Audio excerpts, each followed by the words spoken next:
হঠাৎ করে পুলিশ বলতে আজকে আসেনি, মোবাইলটা ঢুকেছে। পুলিশ আজকে আসেনি, এর আগে অনেক কবার এসেছিল। এসে কদিন ফটো তুলে নিয়ে গেছে বাড়ির, জায়গা টায়গা মাপেছে, আমাদেরকে কোনো কিছু বলেনি, জাস্ট করেছে, আমরা সিসিটিভির মধ্যে দিয়ে দেখেছি। তারপরে হঠাৎ একদিন এসে পুলিশ নোটিশ দেয়, এটা আমরা ঠিক বুঝতে পারি না, তো বলে আমাদের লয়ারের সাথে কন্ট্যাক্ট করতে। লয়ারের সাথে কন্ট্যাক্ট করার পর জানা যায় যে হ্যাঁ ট্যাক্স অনেক কিছু প্রবলেম উনি বলেন, তো সেটার জন্য আমরা লয়ারের সাথে কন্ট্যাক্টও করা হয়। তো আজকে তারপরে আবার কিছু কেসও লড়া হয় আমাদের হাইকোর্টে। তো লড়ার পরে এখন আবার কালকে পরশু দিন এসেছিলো, তো বললো যে বাড়িতে নাকি নোটিশ আসবে। তো ব্যাপারটা হচ্ছে আমার শ্বশুরমশাই বিজনেসম্যান, হাজব্যান্ডও আমার শ্বশুরমশাইয়ের বিজনেসই দেখে, আলাদা করে কিছু করেন না।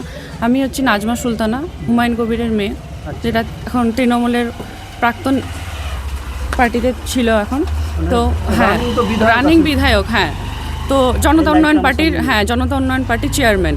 তো ব্যাপারটা প্রবলেমটা হচ্ছে আমার বাবাকে সামনে রেখে এই জিনিসটা করা হচ্ছে, যেহেতু আমাদের আলাদা করে কোনো কিছু প্রবলেম হবে না, কারণ ওনার ক্ষতি করার জন্য আমাদের সাথে এই দুশ্মনীটা করা হচ্ছে। কারণ রাজনৈতিকের জন্য, কারণ বাবার ক্ষতি কিছু করতে পারছেন না এই বাবরি মসজিদ নিয়ে, এটা মমতা ব্যানার্জি করছে, মমতা ব্যানার্জি লোক করছে। কারণ আমাকে হাইলাইট করা যে মেয়ের বিজনেসম্যানের বাড়িতে বিয়ে হয়েছে, মেয়ের বিজনেসম্যান, মেয়ের নিজের প্রপার্টি আছে, মেয়ের প্রপার্টি থাকতেই পারে, কারণ আজকাল সবাই ভালো জায়গায় মেয়ের বিয়ে দেয়, শ্বশুরের কিছু থাকলে মেয়েকে তো দেবে।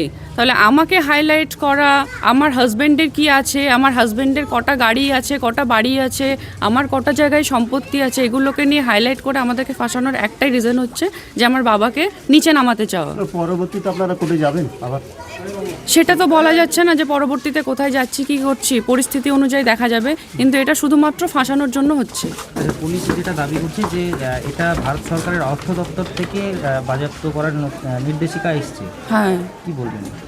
রাজ্য সরকার না, এটা নাকি কেন্দ্রীয় সরকারের নির্দেশ? কেন্দ্র সরকারের নির্দেশে, কিন্তু এটা রাজ্য সরকারের পুরোপুরি হাত আছে, এটা রাজ্য সরকারই করাচ্ছে। মানে রাজনৈতিক চক্রান্ত। আপনার নাম? নাজমা সুলতানা। আপনার নামে নোটিশ এসেছিল? আমার নামে এসছে, আমার হাজব্যান্ডের নামে এসছে, ইভেন আমার 7 বছরের মেয়ের নামেও এসছে।